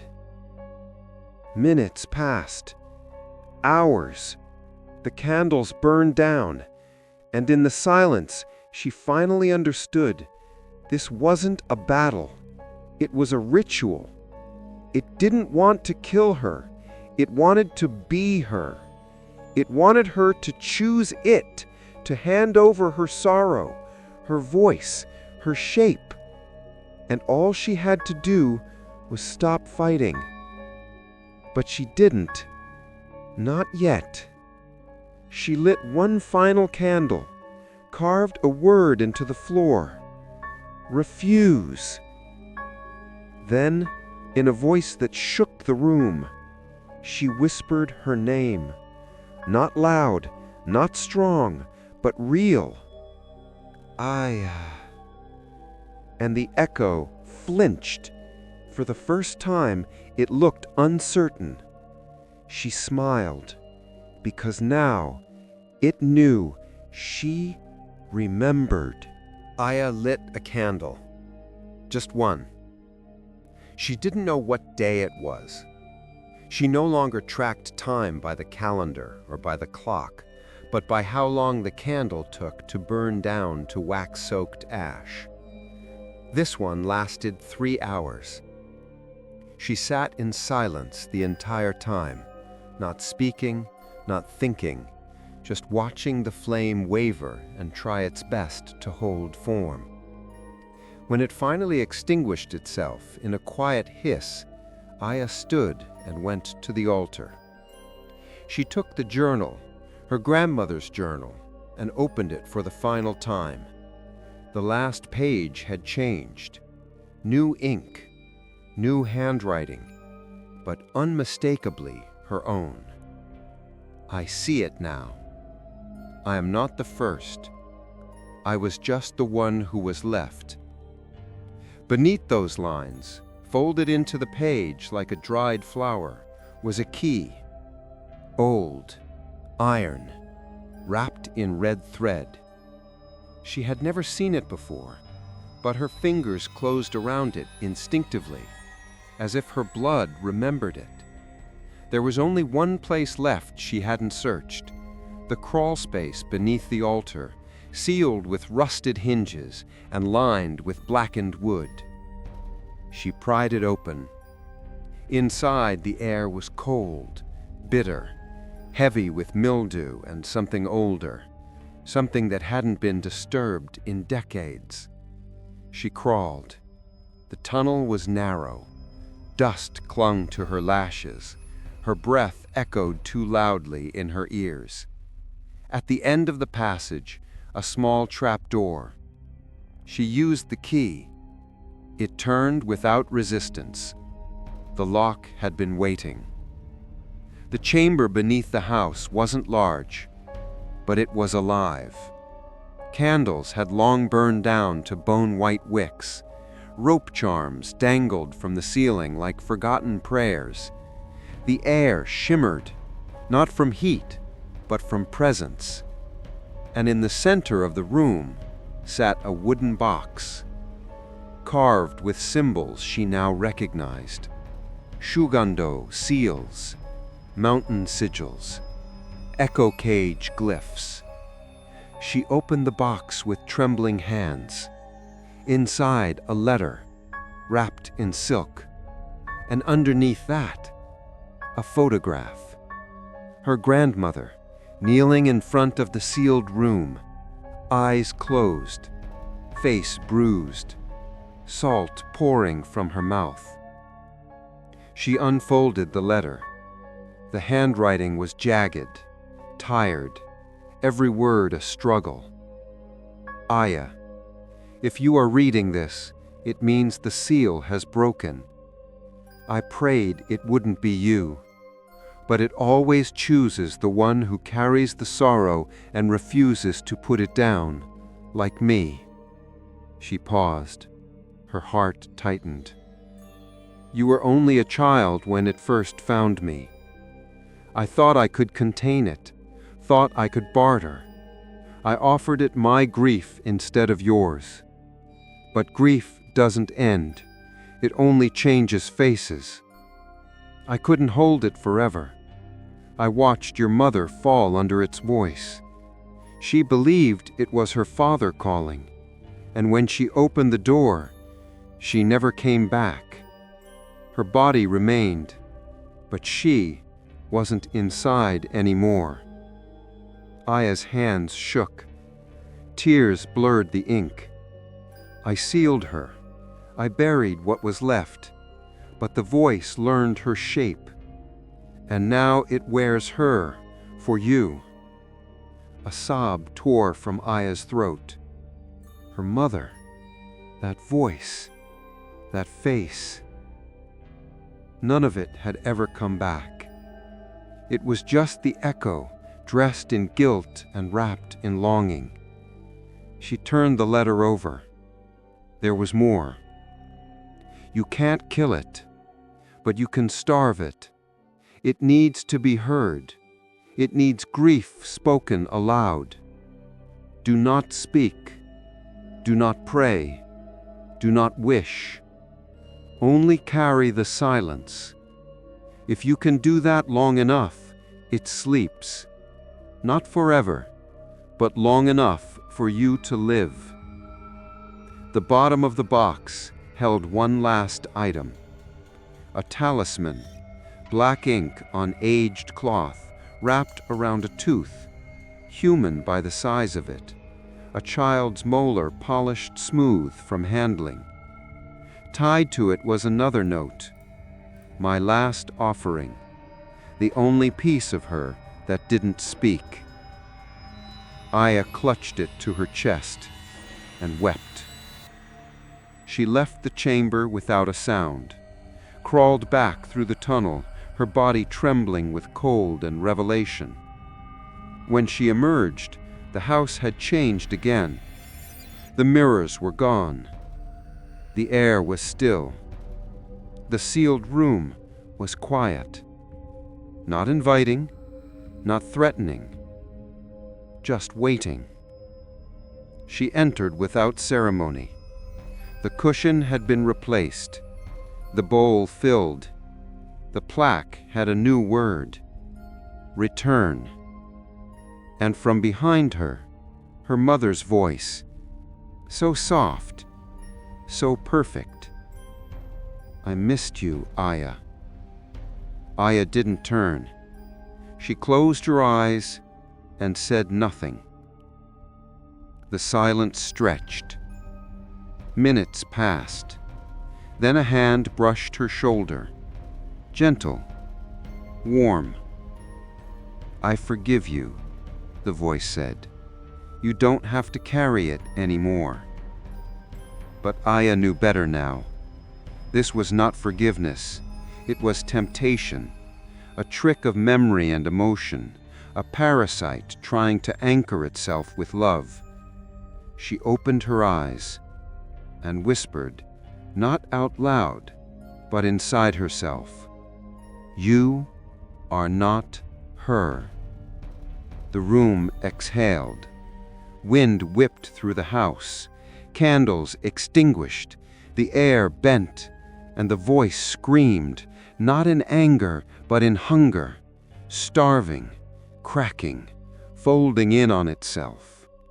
It said her name 100 ways, as a child, as a lover, as a friend, as a victim. But Aya did not speak. She sat, and the silence grew, until finally the voice became still. Not gone, just quiet, sated by denial, buried again, for now. That night, Aya wrote in the journal, the same journal that once belonged to her grandmother. Her handwriting returned, steady, familiar, hers. She wrote, I did not end it. I only survived it. It will return, but not today. Today, I remember who I am. She signed her name, and for the first time in weeks, the ink stayed. Aya didn't speak for 3 days. Not a word, not a whisper, not even a breath that could be mistaken for mourning. She fasted. She burned her old clothes. She turned every mirror in the house to face the wall. And each night she knelt in the center of the sealed room, not to summon, not to pray, but to withhold. She gave the echo nothing, no grief, no name, no voice, only her presence, only the one thing the spirit could not wear, silence. On the first night, it laughed, mocking, childlike. It used her grandmother's voice, her mother's voice, the voice of her first love. even the shy tone of a classmate she'd once forgotten the name of. The voice pleaded, then taunted, then wept. But Aya didn't move, didn't answer. She knelt with the talisman pressed to her chest and her lips sealed shut with ash. And when dawn broke, the house trembled once, then fell still. On the second night, it screamed, the kind of scream that didn't come from lungs, but from memory. The sound of a scream remembered by a house. It rattled the beams, shook the glass, turned the salt in her bowl to soot. But Aya remained still. Tears streamed down her cheeks, her back ached, her legs burned, but she didn't rise, she didn't respond, and the voice broke against her silence like waves on stone. On the third night, it whispered, not with cruelty, but with unbearable tenderness. Aya, it's okay. You've suffered enough. You don't have to do this alone. Aya's body trembled, because this time it didn't speak as her mother. It spoke as herself, the voice in her own head, the one that comforted her in grief, the one that told her to keep going when there was nothing left. The echo had finally found the last thread. It had become her. But Aya stayed kneeling, eyes open, mind clear. She let the voice speak, let it fill the space with longing, let it stretch into every corner of the sealed room. And still, she gave it nothing. Not anger, not hope, not even fear. Only presence, only silence. The only offering the echo could not consume. Just before dawn, the room changed. She didn't see it, she felt it. The air warmed, the shadows pulled back, and for the first time in weeks, the echo said nothing. No voice, no name, no memory. Only a single sound, a breath, not hers, not human. It passed over her skin like steam, then vanished. Aya stood, slowly. Her knees cracked, her limbs shook. She took the talisman from her chest and placed it on the cushion. The salt bowl was empty now, truly empty. No ash, no soot, no offering. She walked out of the room, closed the panel behind her, and this time it stayed shut. The house no longer breathed, the floors no longer groaned. The wind chimes outside had fallen silent, not from stillness, but from peace. Something had ended, or gone dormant, and she could feel it. Not victory, not cleansing, but a truce. She returned to the altar and lit one final candle. She didn't light it for the dead. She lit it for the silence. The true kind, not the hollow, grieving kind that begged to be broken, but the kind earned after truth is faced and pain is refused its voice. She wrote a final page in the journal. It didn't leave because I fought. It left because I stopped feeding it. Grief does not need to be defeated, only witnessed and carried without prayer.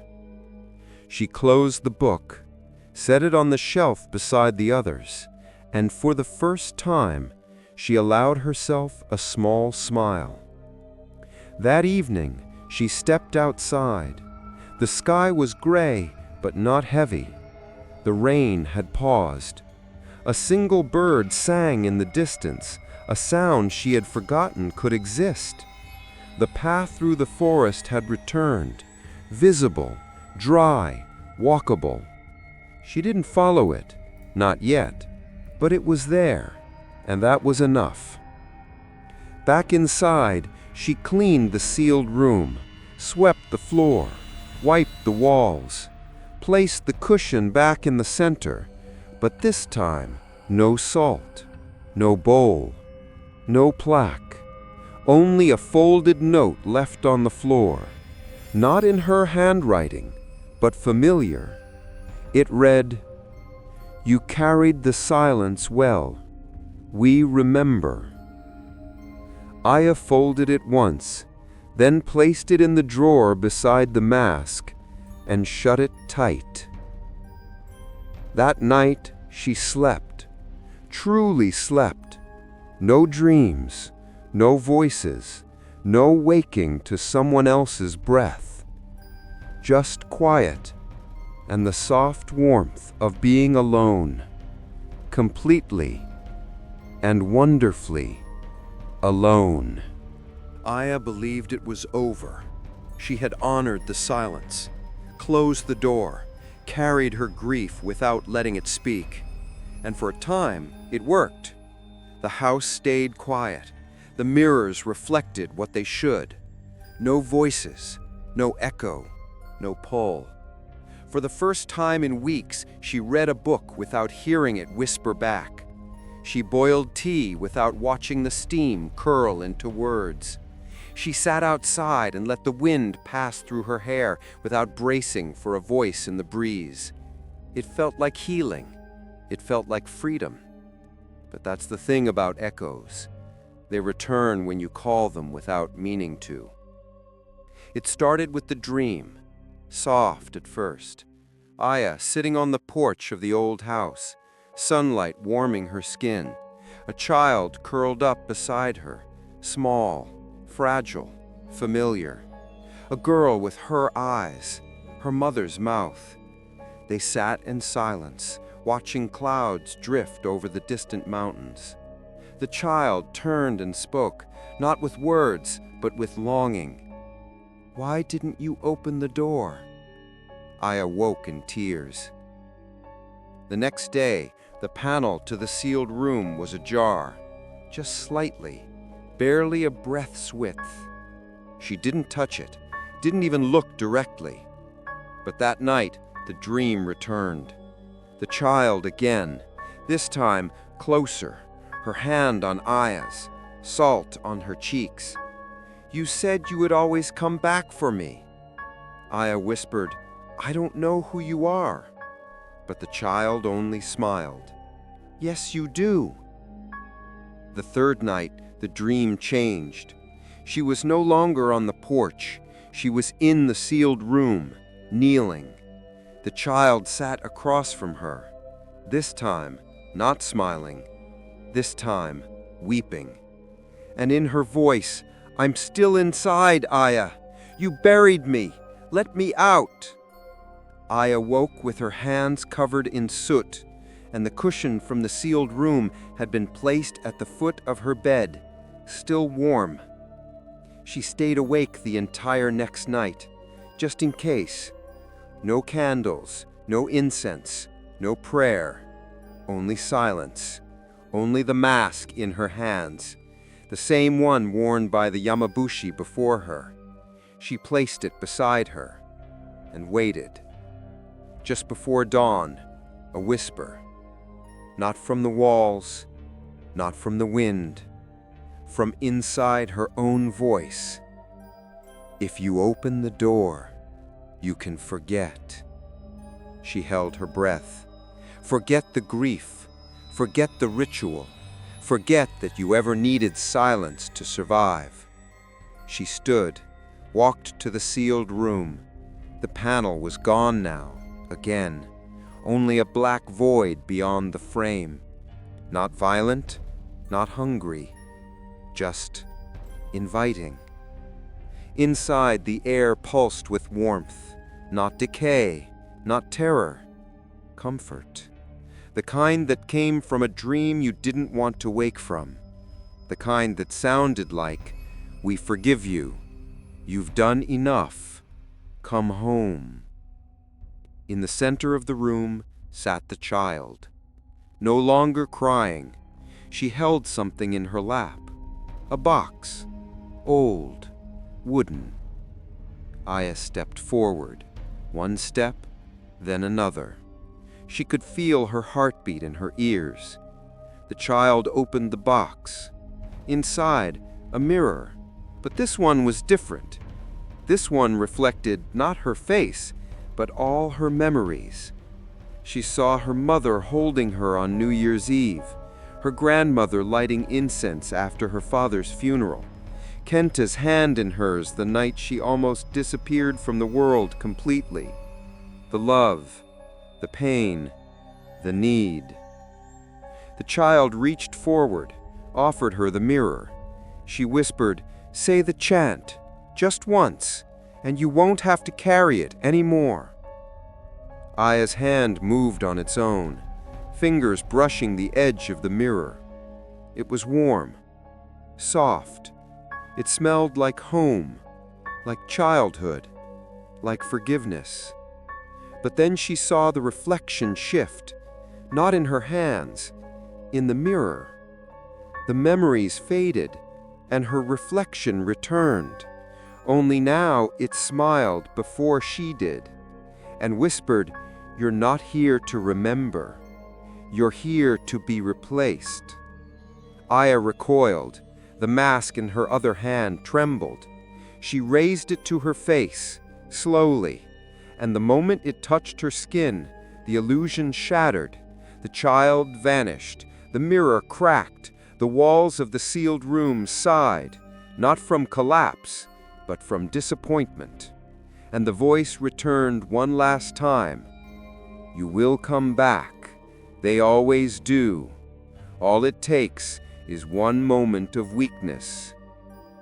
Aya whispered behind the mask, "Then I'll never give you one."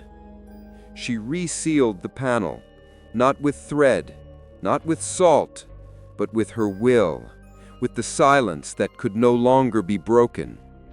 She placed the mask back in the drawer, folded the talisman in cloth, and sealed the final page of the journal with wax. She had survived the echo, but she had also learned you never defeat what waits behind the door. You only choose, every day, not to open it. The house stood still. Not dead, not cleansed, just still. Aya walked barefoot through its rooms, her hands brushing against wood that no longer pulsed with breath. The chimes on the porch had rusted into silence. The floor no longer sighed under her weight. Even the wind passed through without complaint. The echo was gone, for now. But the weight of its presence remained, like the smell of smoke days after a fire. It had not been banished, it had simply been denied. And denial, Aya had learned, was the most sacred form of resistance. She cleaned the house room by room, not to erase the memory, but to prepare it for stillness. She washed the altar with water drawn from the spring behind the house. She folded the scrolls, wrapped them in cloth, and placed them in a lacquered box she would bury under the floorboards, just as her grandmother had done. She swept the sealed room last. The panel had been fixed, this time not with paper or nails, but with a frame carved by her own hands. No symbol, no plaque, no warning, just a door. And the decision to never open it again. The village remained quiet. Many homes were still empty. Some would never be filled again. But a few neighbors had returned, and when they passed her house, they no longer stared, they nodded, once, like people who had seen something they could not name, but recognized in the silence of others.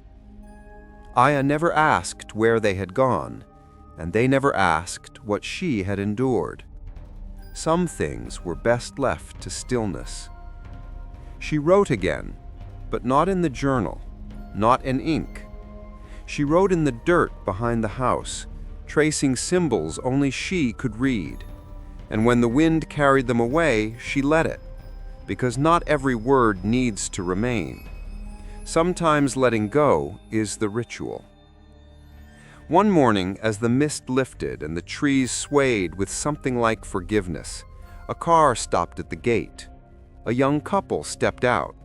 City accents, nervous laughter. They held hands, walked up the path. Aya met them at the porch. They bowed. She bowed back. "We saw the listing," the woman said. We're looking for a place to start over." Aya studied them. She didn't smile, but her voice was kind when she said, "This house is old. We don't mind. There's history here. We like that." Aya nodded once and stepped aside. The couple never asked about the sealed room. She didn't offer.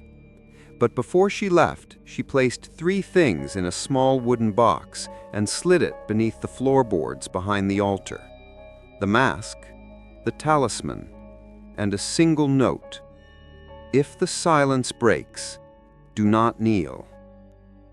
She returned to Tokyo, not to escape, but to live, quietly, intentionally. She rented a small apartment overlooking the river, kept a wind chime on the balcony, not to hear it ring, but to feel the air move. She took long walks without music, sat in parks without distraction, and when grief visited, as it always does, she met it like an old friend, not with prayer, not with denial, but with presence and silence. Some nights she still dreamed of the house, not as it was, but as it wanted to be. The sealed room now endless, filled with every voice she had ever loved and lost, each one calling her name with perfect affection. "Aya, come back. It's safe now." But in the dream, she never answered. She only watched the voices echo and fade until there was nothing left but stillness. And that was enough. One autumn morning, nearly a year later, she received a letter. No return address. Inside, just a photograph. A little girl standing in front of the house, smiling. In her hand, a wind chime. In the background, barely visible through the sliding panel, the sealed room, still shut, still untouched.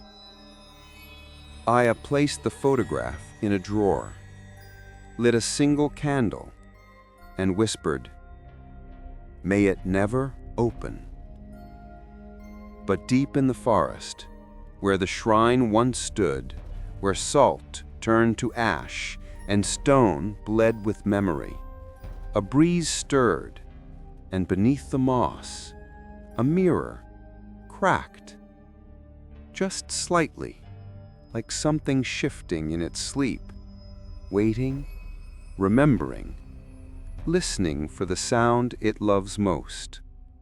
A voice, spoken in grief, spoken in love, spoken when the silence is finally too much to bear. Because it doesn't summon the dead, it only wears their voice and waits.